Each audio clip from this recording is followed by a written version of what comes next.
Les saludo muy cordialmente, queridos hermanos y hermanas, queridos amigos. Es un placer hoy compartir la palabra del Señor con ustedes. Espero que tengan un sábado lleno de bendiciones y que nuestro estudio sea de beneficio personal. Primero queremos comenzar con una oración y luego voy a repasar la parte número 1 de esta serie para luego entrar en terreno nuevo. Primero oremos. Padre, gracias te damos por tu palabra, una guía segura en un mundo que anda tan enredado y confundido.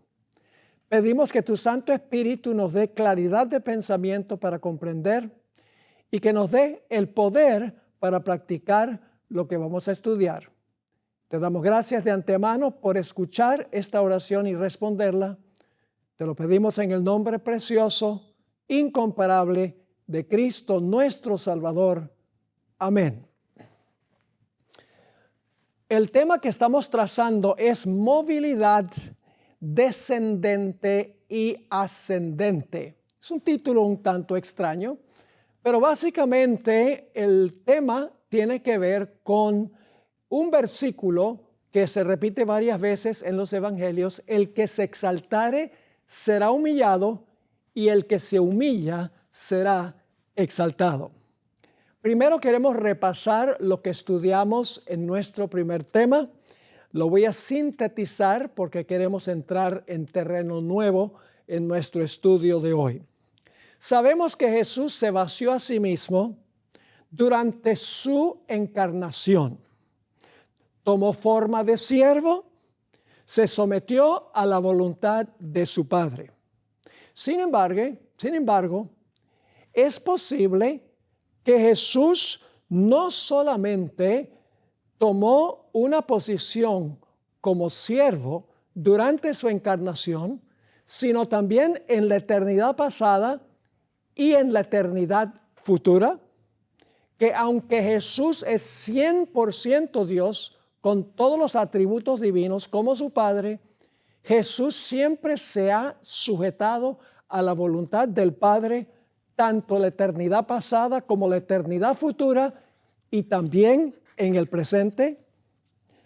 Obviamente, la respuesta a esta pregunta es sí, pero tenemos que presentar la evidencia de que esto es cierto. Así que vamos a repasar lo que estudiamos la vez pasada y entonces entramos en terreno nuevo.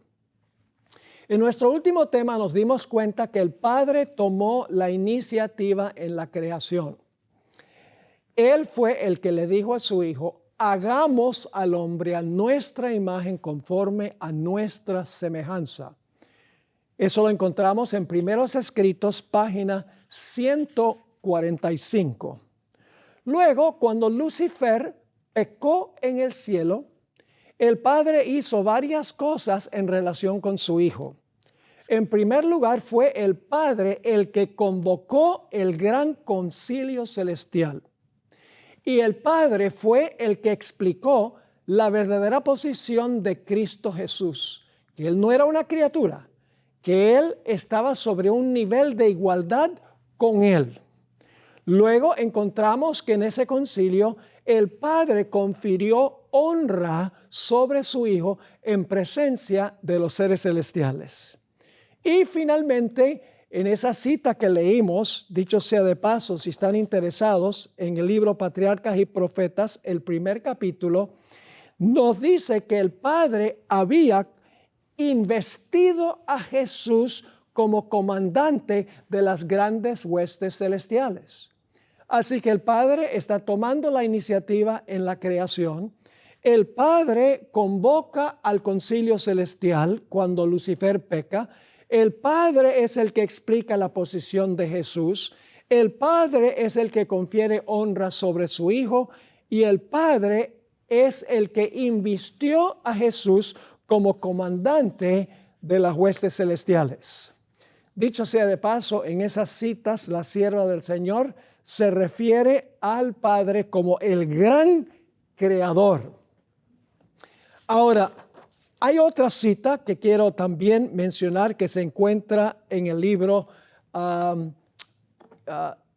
en el libro Historia de la Redención, donde Elena White agrega detalles a lo que acabo de leer del primer capítulo de Patriarcas y Profetas.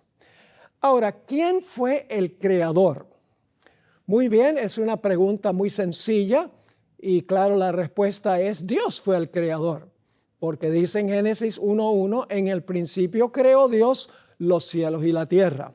Pero la respuesta a la pregunta es un tanto más compleja, porque en realidad el Padre creó por intermedio del Hijo. Es decir, el Hijo fue el instrumento en las manos del Padre para desempeñar la creación de este mundo. Leí varios textos la vez pasada. Del libro Palabras de vida del gran maestro, encontramos que dice allí que el Padre creó por medio del Hijo. Colosenses 1, 16 y 17 nos dice que en Jesús, por medio de Él, fueron creadas todas las cosas, no solo en la tierra, sino también en el cielo. 1 Corintios 8, 6 también dice que hay un solo Dios Padre y un Señor Jesucristo por medio del cual son todas las cosas. Encontramos repetidas veces en la Biblia que el Padre crea por medio del Hijo. Otro ejemplo, Juan 1, versículo 1 al 3. En el principio era el verbo era con Dios y el verbo era Dios. Este era en el principio con Dios. Y luego dice, todas las cosas fueron creadas por medio de Él y nada de lo que está creado fue creado sin Él. Es decir, nuevamente, Dios, el Padre, crea por medio de Jesús, el Hijo. Y también podríamos leer Hebreos 1 y el versículo 1 y 2, al igual que Efesios, el capítulo 3 y el versículo 9. Se usa la preposición por medio de, la preposición dia. El Padre está tomando la iniciativa, el Hijo está desempeñando la obra del Padre. Ahora, cuando el hombre pecó, el Señor Jesucristo se reunió con su Padre en un concilio celestial. En ese concilio celestial iban a decidir si implementar el plan de la salvación que había sido elaborado en los siglos de la eternidad. Es muy interesante leer el comentario que da el Espíritu de Profecía sobre este concilio de paz entre el Padre y el Hijo. En Primeros Escritos, página 126, encontramos la descripción de ese concilio, donde el Padre y el Hijo se reunieron, el hombre acababa de pecar y ahora Jesús comparece ante el Padre y le dice, Padre, tenemos que implementar el plan de salvación que fue elaborado en los siglos de la eternidad.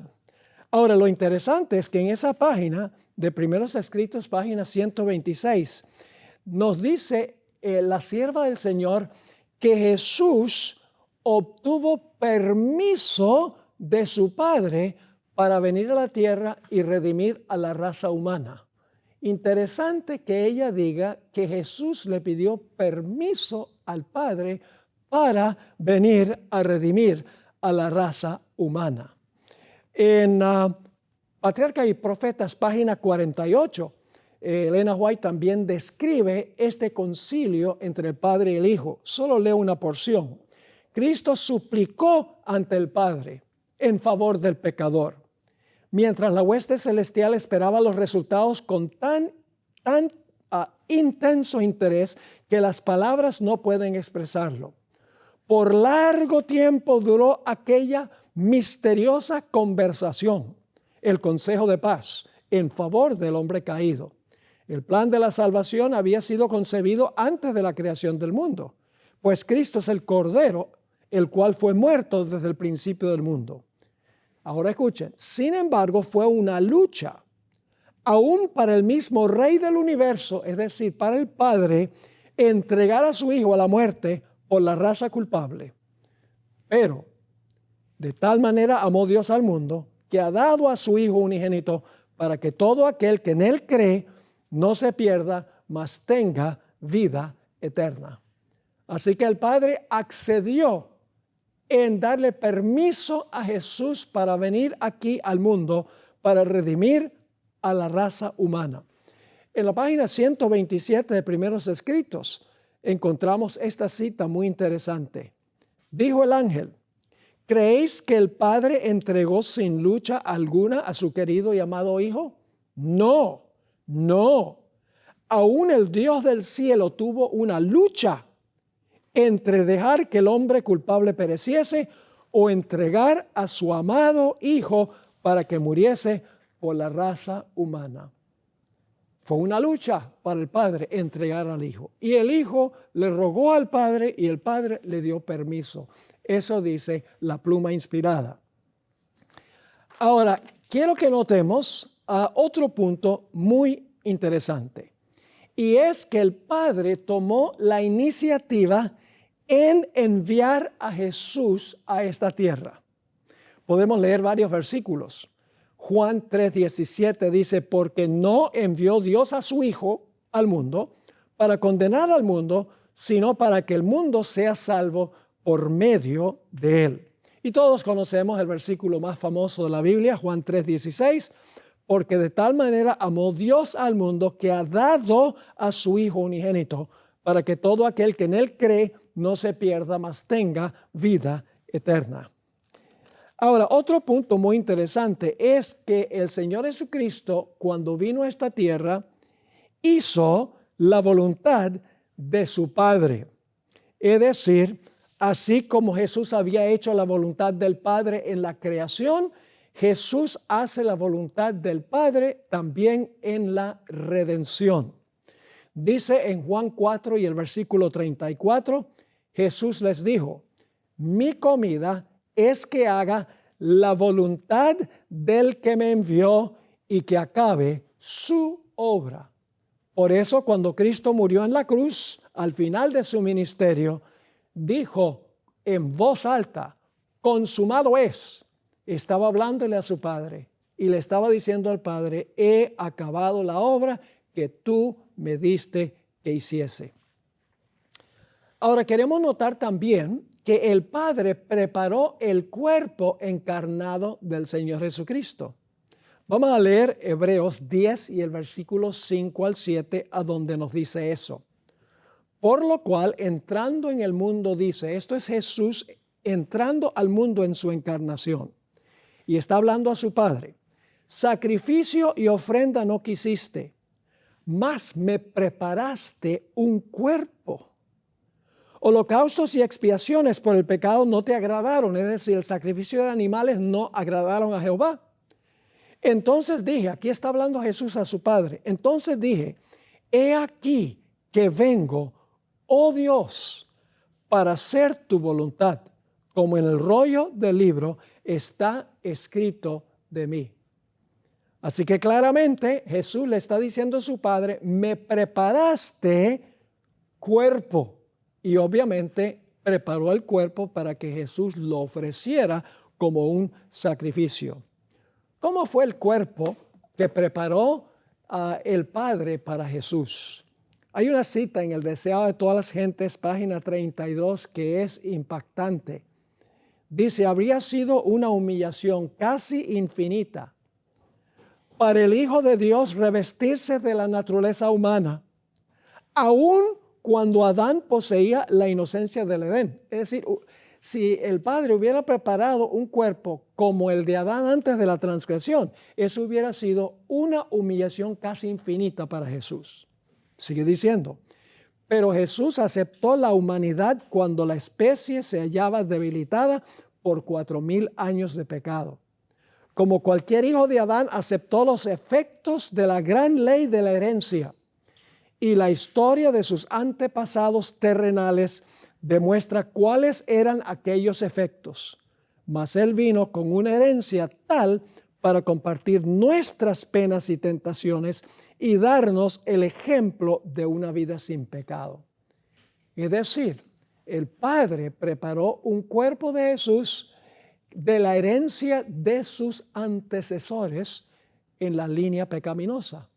Jesús recibió una naturaleza humana pecaminosa, pero es una naturaleza humana que nunca pecó. Es decir, que tener una naturaleza pecaminosa no es pecado. Es cuando uno permite que la naturaleza pecaminosa se exprese en transgresión de la ley, que entonces es pecado. Ahora, hay un dato muy interesante, y es que cuando Jesús ascendió al cielo después de cumplir su misión en la tierra, el Padre hizo un milagro y lo creció a la altura que tenía antes de su encarnación. Quiero leer esta cita que se encuentra en inglés en un libro que se llama Spiritual Gifts, tomo 4A, página 119. Obviamente, cuando Jesús resucitó, Él resucitó del mismo tamaño que tenía mientras transitó la tierra. Nadie, a los discípulos que iban con Él a Emaús, no dijeron, wow, este hombre tiene 3 metros de altura. No, Jesús resucitó del mismo tamaño. Pero el Padre hizo un milagro cuando Jesús ascendió.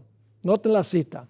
Dijo el ángel, Dios, que obró un milagro tan grande como para hacer carne a Cristo, para habitar entre los hombres, y con su poder todopoderoso levantará al hombre caído, degenerado y empequeñecido, y después de que sean redimidos de la tierra, los hará crecer como becerros del establo.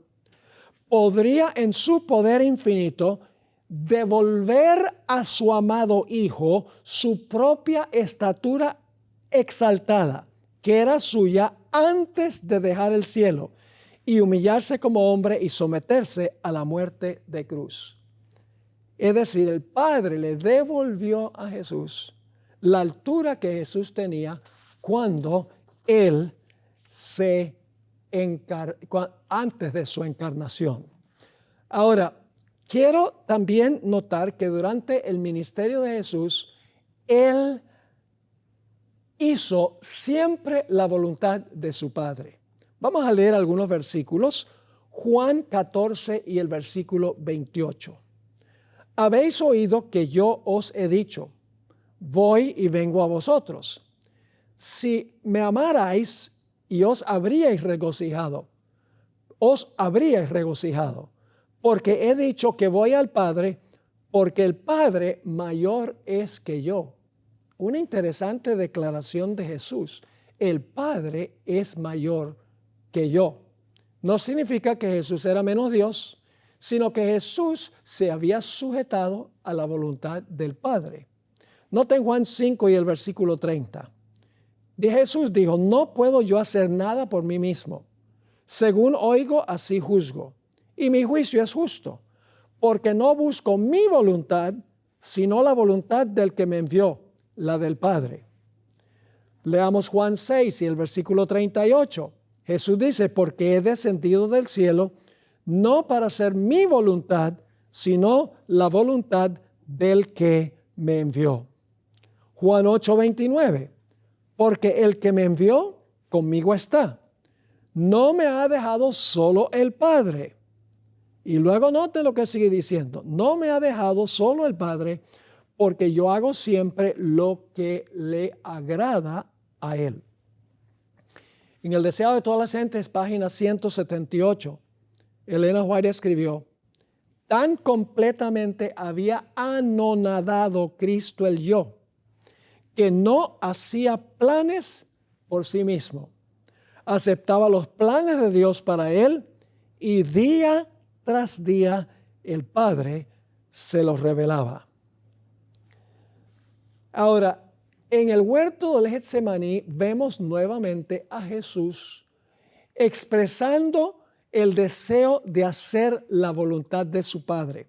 Todos los textos que acabo de leer son declaraciones de Jesús durante su ministerio. Ahora miremos al final de su ministerio cuando está en el huerto del Getsemaní. Allí estaba Jesús sudando grandes gotas de sangre. Oró a su Padre para que lo librara de beber la copa si estaba en armonía con la voluntad del Padre. 3 veces el Señor Jesucristo le rogó a su Padre que le quitara la copa de sufrimiento si fuere posible. Noten Mateo capítulo 26 y el versículo 39, y vamos a leer el versículo 42 y luego el versículo 44. Dice en el versículo 39, yendo un poco adelante, se postró sobre su rostro orando y diciendo: Padre mío, si es posible, pase de mí esta copa, pero no sea como yo quiero, sino como tú. Versículo 42. Otra vez fue y oró por segunda vez diciendo: Padre mío, si no puede pasar de mí esta copa sin que yo la beba, hágase tu voluntad. Y luego el versículo 44 dice: y dejándolos, se fue de nuevo y oró por tercera vez diciendo las mismas palabras. Así que en el huerto de Getsemaní, Jesús dijo: Padre, hágase tu voluntad. Yo quisiera no tener que cargar este peso del pecado de toda la raza humana, pero voy a hacer tu voluntad, sea hecho como tú quieres.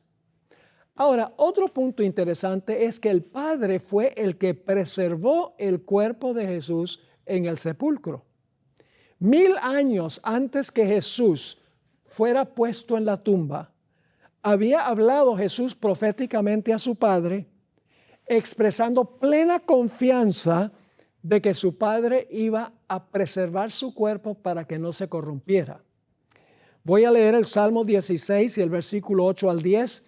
Dicho sea de paso, este pasaje se repite en Hechos, el capítulo 2, en el sermón del apóstol Pedro en el día del Pentecostés. Es decir, que esta es una profecía mesiánica y eso es evidente porque Pedro dijo que era un salmo mesiánico. El Salmo 16, 8 al 10, en la versión Reina Valera de 1960, dice lo siguiente: Al Eterno he puesto siempre ante mí, porque está a mi diestra, no seré conmovido. Por eso se alegra mi corazón y se goza mi gloria. También mi cuerpo reposará seguro. Aquí está hablando Jesús 1000 años antes proféticamente. Dice: también mi cuerpo reposará seguro, porque está hablando a su Padre, porque no me dejarás en el sepulcro, ni permitirás que tu santo vea corrupción. El Padre fue el que preservó el cuerpo encarnado de Jesús en el sepulcro para que su cuerpo no viera corrupción. Ahora, el Padre también autorizó la resurrección de Jesús. Más de 20 veces en el Nuevo Testamento nos dice que la resurrección de Jesús fue obra del Padre. Vamos a leer Gálatas 1:1 como un ejemplo. Pablo, apóstol, no de hombres ni por hombre, sino por Jesucristo y por Dios el Padre, que lo resucitó de los muertos. ¿Quién resucitó a Jesús de los muertos? Dice: el Padre lo resucitó de los muertos. Esto nos ayuda a entender por qué razón cuando Jesús estaba en la cruz, su última declaración fue: Padre, en tus manos encomiendo mi espíritu. Jesús estaba diciendo: Padre, en tus manos encomiendo mi vida, porque tú has prometido llamarme del sepulcro. Ese versículo está en Lucas 23:46, lo leo. Entonces Jesús, clamando a gran voz, dijo: Padre, en tus manos encomiendo mi espíritu. Y habiendo dicho esto, expiró. Jesús en el sepulcro era prisionero de la justicia divina, era prisionero de la justicia de su Padre, y solo su Padre lo podía soltar del sepulcro. Noten esta cita extraordinaria de Elena White que se encuentra en la revista Youth's Instructor, una revista que se preparaba para los jóvenes en la época de la hermana White. Es un artículo que apareció el 2 de mayo del año 1900. Dice así: el que murió por los pecados del mundo debía permanecer en la tumba por el tiempo asignado. Estaba en esa prisión pedregosa como prisionero de la justicia divina. Jesús estaba como prisionero de la justicia divina en ese sepulcro. Y dice, y era responsable ante el juez del universo, es decir, ante el Padre. Él estaba llevando los pecados del mundo y solo su Padre lo podía soltar. ¿Quién resucitó a Jesús? ¿Quién autorizó mejor la resurrección de Jesús? Fue el Padre. Ahora yo sé que algunos van a decir, pastor, pero en Juan 10, 17 y 18 dice que Jesús puso su vida y la volvió a tomar, que nadie se la quitaba, que Él fue el que la puso y la volvió a tomar. Vamos a leer esos dos versículos completos, porque a veces la gente olvida la última partecita del versículo 18. Dice allí en Juan 10, 17, por eso me ama el Padre, aquí está hablando Jesús, porque entrego mi vida para volver a recibirla. Nadie me la arrebata, sino que yo la entrego por mi propia voluntad. Tengo autoridad para entregarla y tengo también autoridad para volverla a recibir. Entonces algunos dicen, Jesús tenía autoridad para poner su vida y tenía autoridad para volver a tomar su vida. Pero hay que leer la última parte del versículo 18. Dice así, este es el mandamiento que recibí de mi Padre. Dicho sea de paso, esto estoy leyendo de la Nueva Versión Internacional, lo que acabo de leer de Juan 10, 17 y 18. Así que Jesús está diciendo, yo pongo mi vida, lo vuelvo a tomar, pero recibí este mandamiento de mi Padre. Nuevamente el Padre es el que llama a Jesús del sepulcro. Vamos a leer la descripción que da Elena White de la resurrección en el libro Hijos e Hijas de Dios, una matutina de hace muchos años, página 239. La luz de lo alto rodeó la tumba y todo el cielo se iluminó con la gloria del ángel. Se aproximó al sepulcro y quitando la piedra como si hubiera sido un guijarro, se sentó en ella. Entonces se oyó su voz diciendo, este es el ángel delante del sepulcro. Entonces se oyó su voz diciendo, Hijo de Dios, sal fuera, tu Padre te llama. Y Jesús salió de la tumba con el paso de un poderoso vencedor. Se sintió un clamor de triunfo porque la familia celestial estaba esperando para recibirlo y el poderoso ángel, seguido del ejército del cielo, se postró en adoración frente a él. El monarca del cielo, mientras él proclamaba sobre la abierta tumba de José, yo soy la resurrección y la vida. Así que esta es la forma en que funciona esto. Jesús era prisionero de la justicia divina. Solo su Padre lo podía llamar y soltar de esa prisión. Muy temprano, la mañana de la resurrección, encontramos que dos ángeles descendieron del cielo, uno rodó la piedra, se sentó encima, el otro se paró ante el sepulcro y dijo, oh Hijo de Dios, tu Padre te llama. Esa fue la señal para que Jesús saliera del sepulcro por la vida que estaba en él. Es decir, la vida eterna estaba en Jesús, pero el Padre tuvo que llamar a Jesús del sepulcro para que Jesús entonces saliera del sepulcro en la resurrección. Es decir, Jesús resucitó por la vida que estaba en él, pero por autorización de su Padre. Ahora hablemos un poco de la ascensión de Jesús. Muy interesante la ascensión y la exaltación del Señor Jesucristo. 40 días después de llamar a Jesús de la tumba, el Padre envió ángeles para arrebatarlo al cielo, donde el Padre lo exaltó a su diestra para ser príncipe y salvador. Es decir, el Padre está enviando ángeles para recoger a Jesús y el Padre lo está exaltando. porque Jesús se humilló. Nota lo que dice Hechos, el capítulo 5 y el versículo 31. Hechos 5, 31.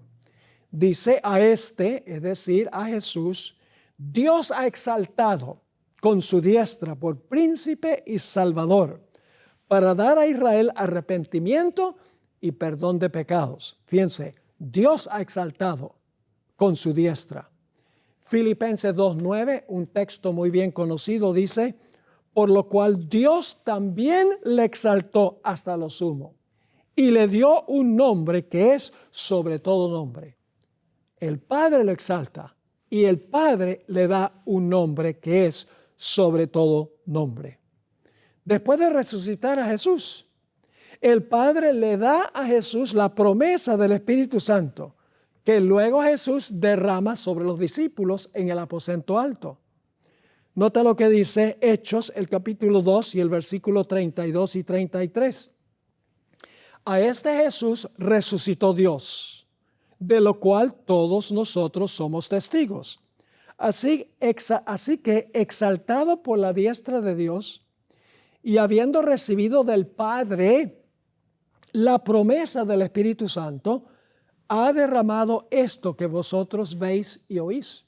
Es decir, recibió del Padre la promesa del Espíritu Santo y luego Jesús imparte el Espíritu Santo a sus discípulos. En Juan 15 y el versículo 26 encontramos las siguientes palabras de Jesús. Pero cuando venga el Consolador, a quien yo os enviaré del Padre, el Espíritu de verdad, el cual procede del Padre, Él dará testimonio acerca de mí. Ahora, otro punto es que el Padre ha encomendado al Hijo la facultad de juzgar. Es decir, Jesús no dice, ahora yo voy a juzgar. No, el Padre le confiere al Hijo el derecho a juzgar. Vamos a leer Juan 5, 22, luego versículo 26 y el versículo 27. Dice en Juan 5, 22, porque el Padre a nadie juzga, sino que todo el juicio dio al Hijo. Interesante. Versículo 26.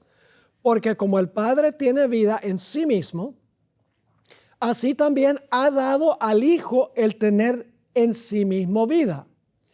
También le dio, y también le dio autoridad de hacer juicio por cuanto es el Hijo del Hombre. Muy claro, ¿verdad? El Padre a nadie juzga.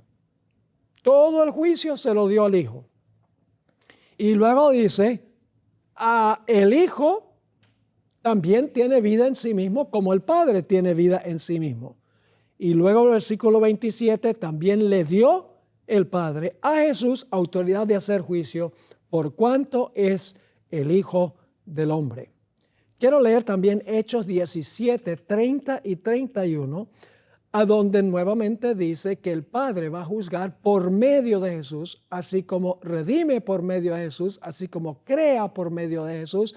Es decir, el Señor Jesucristo es el que desempeña la voluntad del Padre, aunque es 100% Dios como el Padre.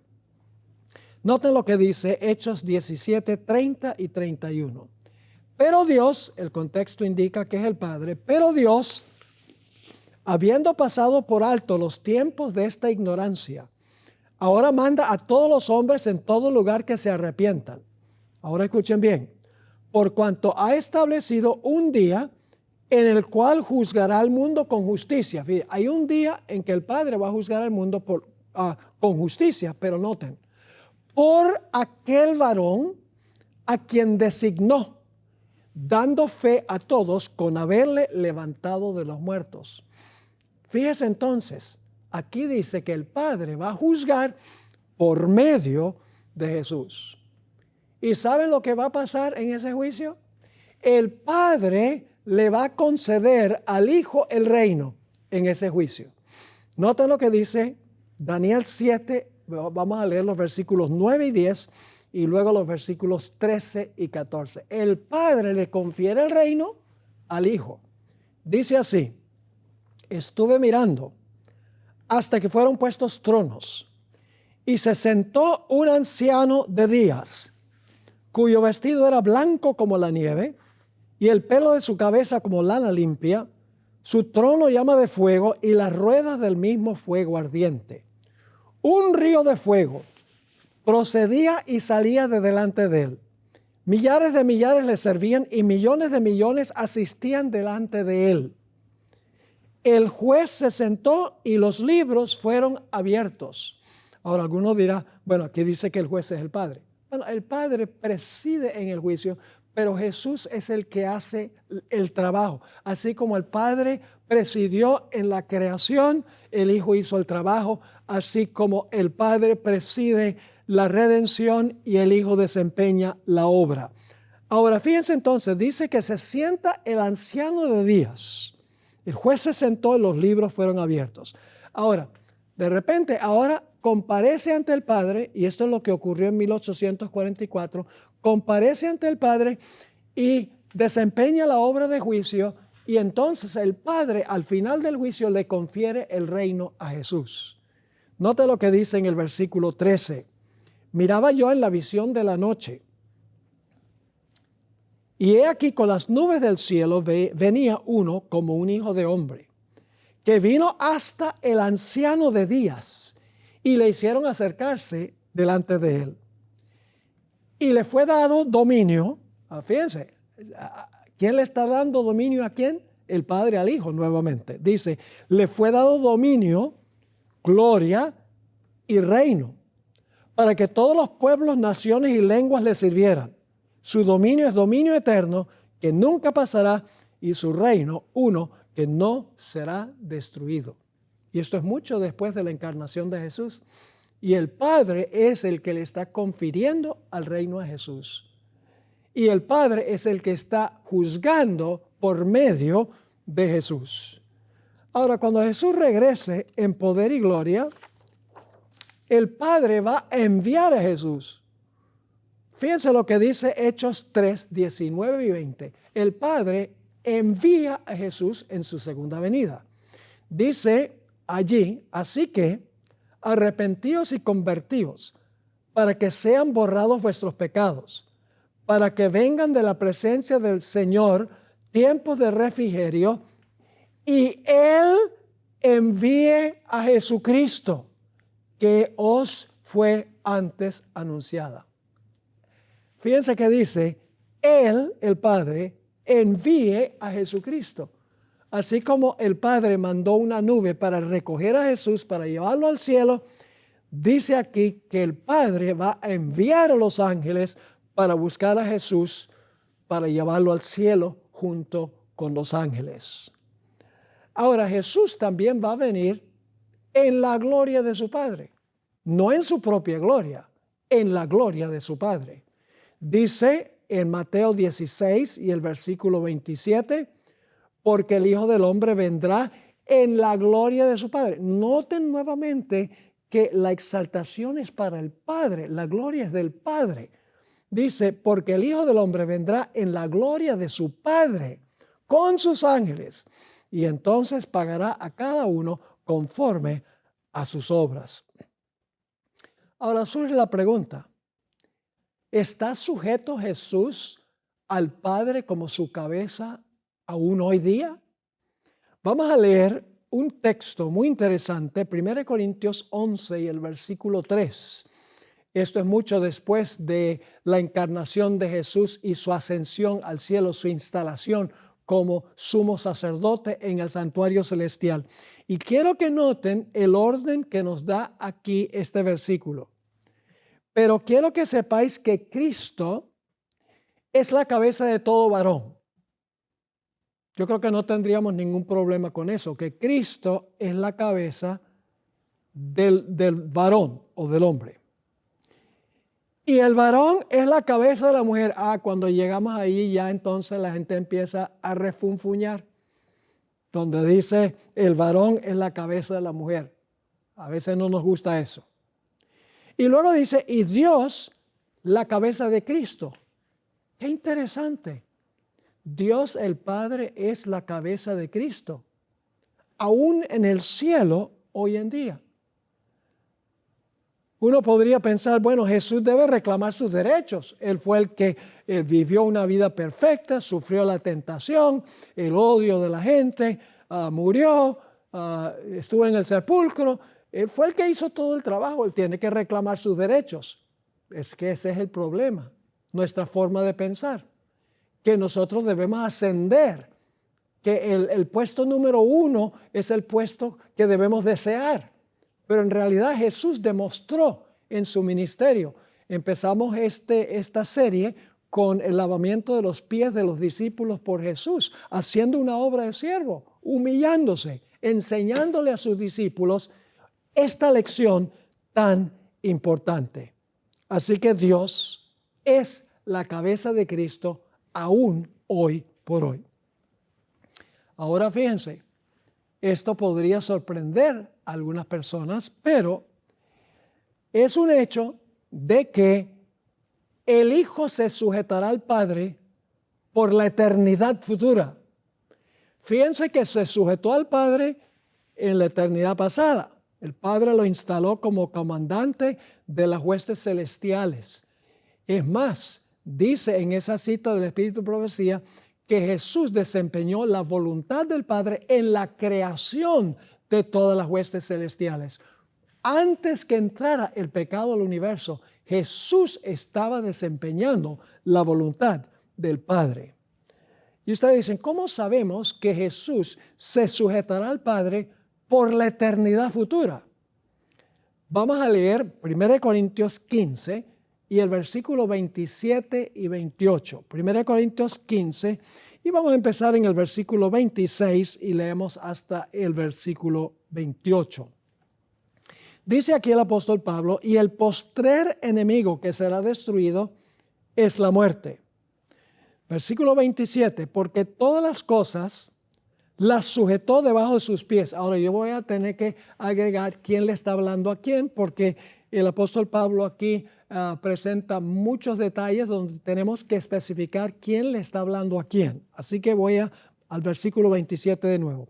Porque todas las cosas el Padre las sujetó debajo de sus pies, es decir, debajo de los pies de Jesús.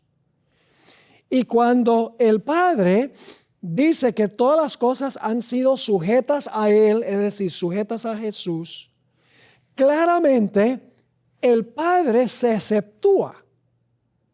Fíjese, así que dice, se exceptúa aquel que le sujetó a Jesús todas las cosas. Es decir, el Padre no está sujeto al Hijo en la eternidad.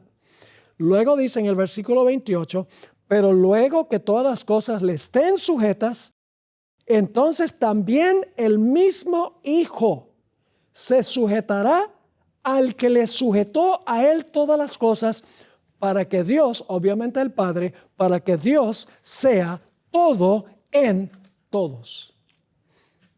Y uno podría pensar que Jesús debería reclamar sus derechos. Él hizo todo el trabajo. Sujetarse al Padre por la eternidad, sí, para Él no hay ningún problema. Porque aunque es Dios 100%, con todos los atributos de Dios, Él ha aceptado una posición funcionalmente como sujeto a su Padre. De esa manera nos muestra a nosotros que la sujeción como siervo es un principio divino que hace funcionar en armonía el universo.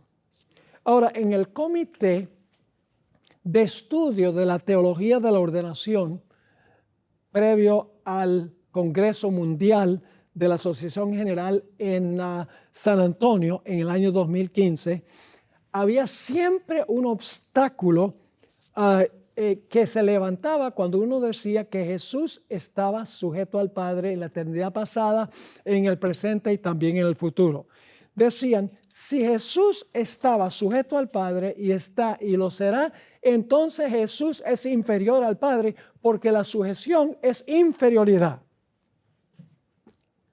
En realidad, ese argumento no funciona a la luz de lo que nosotros estamos estudiando.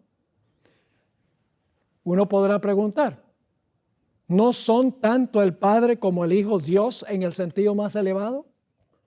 Si es así, ¿por qué debería someterse uno a la autoridad de otro? ¿No debería Jesús reclamar sus derechos de igualdad con el Padre? Jesús suplicó diferir con esta perspectiva.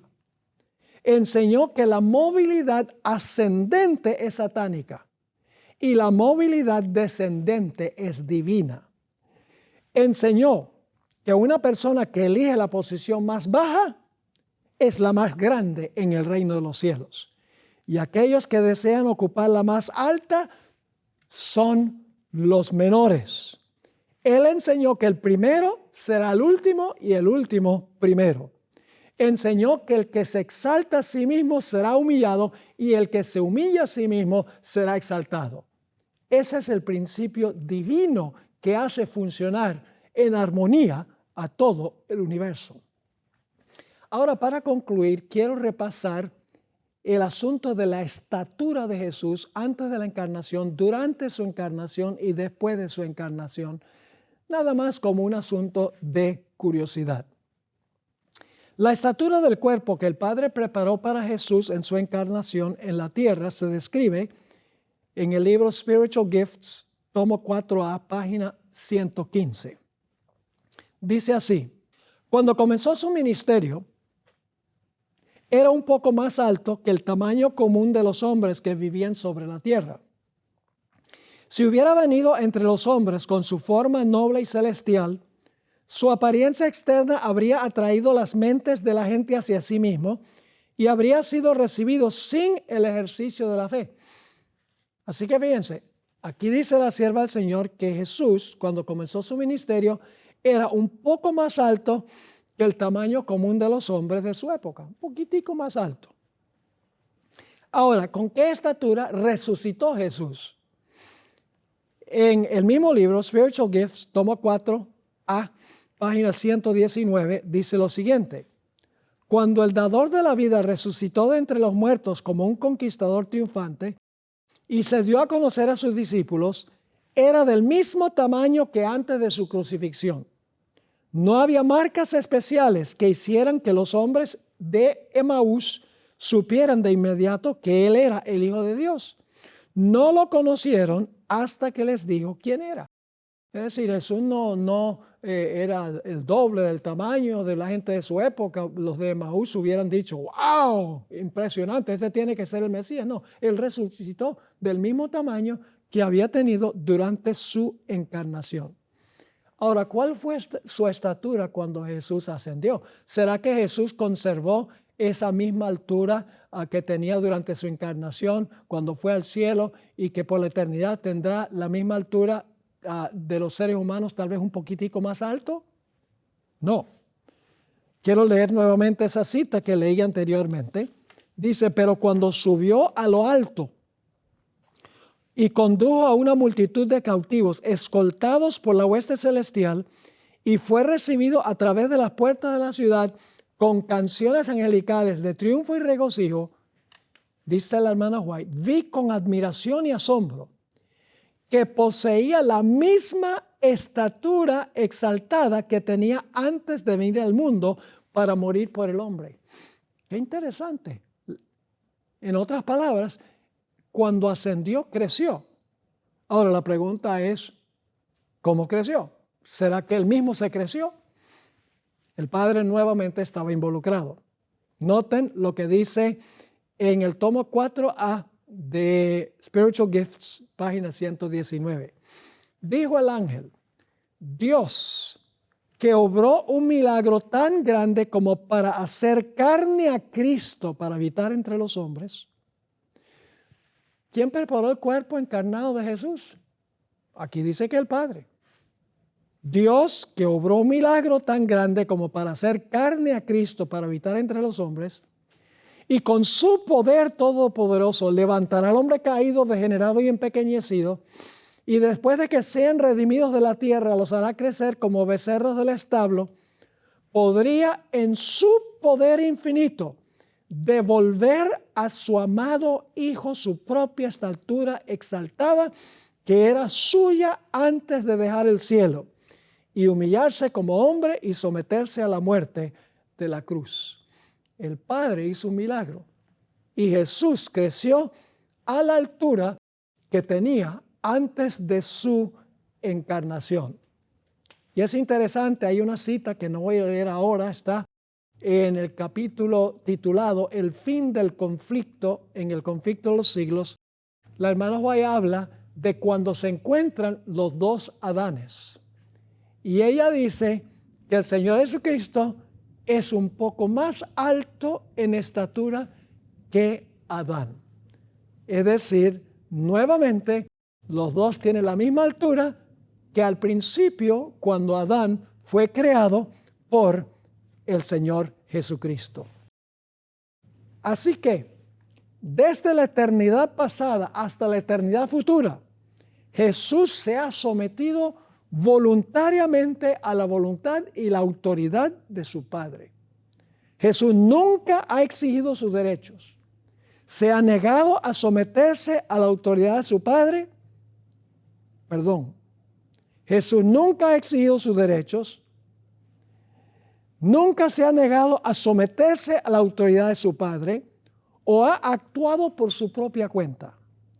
Él siempre ha vivido para traer honor y gloria a su Padre. Nunca en la Biblia encontramos al Padre sometiéndose a la voluntad del Hijo. Nuestro estudio ha revelado que la sumisión no significa inferioridad, porque si lo hiciera, Jesús sería inferior al Padre. Ahora, en nuestro último tema, vamos a hablar un poco de lo que dice la Biblia en cuanto a exaltarse y humillarse. Movilidad ascendente y movilidad descendente. Vamos a encontrar en nuestro estudio que hubo uno que quiso ascender, y ese es Lucifer. Isaías 14, 12 al 14 lo describe. Subiré a lo alto, seré semejante al Altísimo, y por lo tanto dice, derribado eres hasta los lados de la huesa. Es decir, el que se exalta será humillado. Pero vamos a ver el contraste con Jesús. Jesús, quien era en forma de Dios, no codició su posición como Dios, sino que se anonadó a sí mismo, tomando forma de siervo y muriendo en una cruz. Y luego dice que por eso el Padre lo ha exaltado a lo sumo y le ha dado un nombre que es sobre todo nombre. Jesús demostró que el que se humillare será exaltado. Lucifer demostró que el que se exalta será humillado.